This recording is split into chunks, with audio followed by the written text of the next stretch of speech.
وہ آگے جب ایسے ڈرامے بازیاں کرتی ہوں گی، میں ان کی عظمت کو بھی سلام پیش کرتی ہوں کہ ان کا خون کھولتا ہوگا یہ سب حرکتیں دیکھ کر، جس میں ایک لڑکا جو ہے ان سے معافی بھی مانگ رہا ہے، پھر یہ بھی کہہ رہا ہے آپ کی بیٹی سے، ان کا تو دل چاہتا ہوگا کہ اس کی زبان کاٹ کے پھینک دیں، اس کی آنکھیں نوچ لیں، لیکن وہ کس طرح سے مسلسل عدلیہ میں جب بھی اس کی پیشی ہوتی ہے تو وہ یہ ساری اس کی باتیں جو ہیں، جو 3 گھنٹے کی فلم میں نے کہا ہے کہ وہ اس کی الگ سے جاری رہتی ہے۔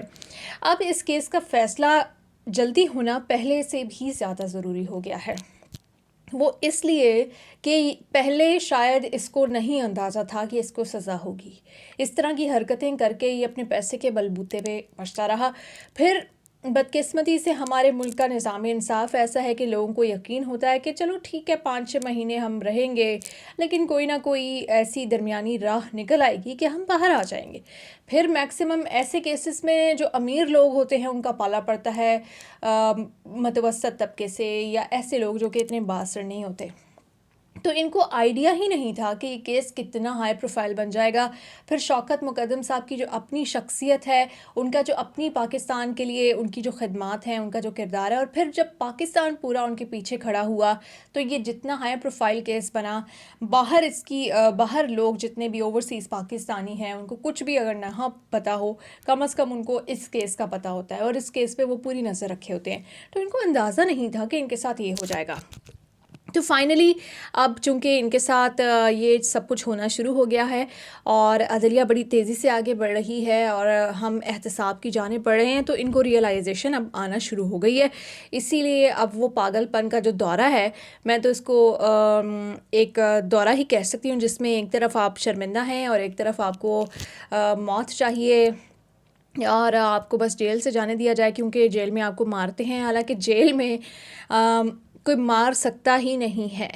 انٹیروگیشن آپ کی پہلے ہو چکی ہے، بیانات آپ کے لیے جا چکے ہیں، اب صرف گواہان پیش ہونے ہیں، فرد جرم آپ پہ عائد ہو چکی ہے۔ تو اب یہ ساری بیس لیس باتیں کرنے کا، میں وہ تمام لوگ جو بیٹھ کے وہاں پہ یہ ساری باتیں سن رہے ہوتے ہیں اور یہ تماشا ان کو دیکھنا پڑتا ہے، ان کی ہمت کو سلام ہے۔ اب واپس آتے ہیں کہ پیرنٹس کا جو کیس چل رہا ہے، کہ یہ لوگ ان کا پوائنٹ یہ تھا کہ ان کے اوپر فرد جرم نہیں عائد ہو سکتی۔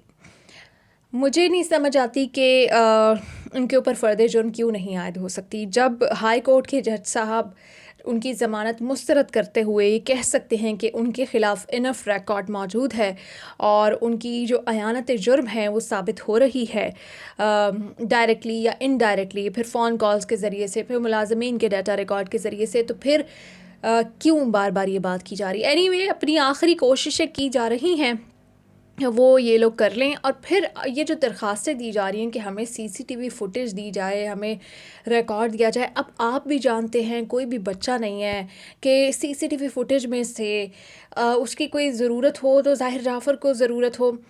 عصمت ایڈم نے اور یہ ذاکر جعفر نے اس میں سے کیا نکالنا ہے، ان کا کیا تعلق بنتا ہے، ان کا کیا کنسرن بنتا ہے؟ بیسیکلی ان دونوں کا تو کیس اعانت جرم کا ہے، ان کا تو کال ریکارڈ کا ہے، ان کا تو یہ ہے کہ انہوں نے پولیس کو بتایا نہیں، ان کو CCTV فوٹیج کیوں چاہیے؟ پھر آتے ہیں تھیراپی ورکس کی طرف، حالانکہ عدالت کہہ چکی ہے کہ وہ جب وقت آئے گا تو آپ کو دے دی جائے گی۔ پھر تھیراپی ورکس کی ٹیم کی طرف آتے ہیں، ان کو بھی پتہ ہے کہ شکنجہ جو ہے وہ کسا جا رہا ہے اور 21 جو اکتوبر ہے وہ بھی قریب ہے، ان کی بھی سر توڑ کوششیں جو ہیں وہ جاری ہیں۔ اور سب سے زیادہ جو پرابلم میں ہے وہ تھیراپی ورکس کا مالک ہے۔ اس کا ریزن یہ ہے کہ اس کو فون پہ وہ خود شاہ زیب خانزادہ کے شو میں اس کے منہ سے نکل گیا کہ اس کے باپ نے بتا دیا تھا کہ اس کے ساتھ ایک لڑکی ہے۔ پھر یہ موقع پہ وہاں پر پہنچے ہیں اور جب وہ دروازہ نہیں کھول رہا تھا، ان کے پاس ٹائم تھا کہ یہ جو اپنا کمانڈو ایکشن وہاں پہ کرنے والے تھے پولیس کو بلا سکتے تھے، انہوں نے نہیں بلایا، پھر ان کا بندہ زخمی ہوا۔ ان کے اینڈ پہ اتنی غلطیاں آ گئی ہیں کہ اب ان کو یہ بھی اب ان کو پتہ ہے کہ ان کے اوپر فرد جرم عائد ہوئی ہے اور ان کا کیس بھی کمزور ہے، تو یہ سارے جو لوگ ہیں نا اب ان کو سمجھ آ رہی ہے کہ نہیں مشکل اب بڑھتی جا رہی ہے۔ تو اس لیے آپ لوگوں نے پریشان نہیں ہونا، آنے والے دنوں میں شاید ان کی جانب سے مزید اس طرح کی ڈیلیئنگ ٹیکٹکس سامنے آئیں گی اور مزید اس طرح کی آپ اور مجھ جیسے لوگ بھی گھر بیٹھ کے سوچیں گے کہ یہ کیا درخواست ہے اور یہ تو مسترد ہی ہو جائے گی نا، لیکن ان کے لیے وہ صرف ڈیلیئنگ ٹیکٹکس ہوگی۔ تو دعا میں مجھے بھی یاد رکھیے، اور اس کیس پہ جس طرح سے آپ لوگوں نے آواز اٹھائی اور اس کا ساتھ دیا، مجھے اپنے ہر پاکستانی پہ فخر ہے جس نے اس کیس میں میرا ساتھ دیا، ہمارے دیگر صحافیوں کا ساتھ دیا، نور کی فیملی کا ساتھ دیا، نور کے لیے کھڑے ہوئے، مجھے آپ سب پہ فخر ہے۔ دعا میں یاد رکھیے گا۔ پاکستان زندہ باد۔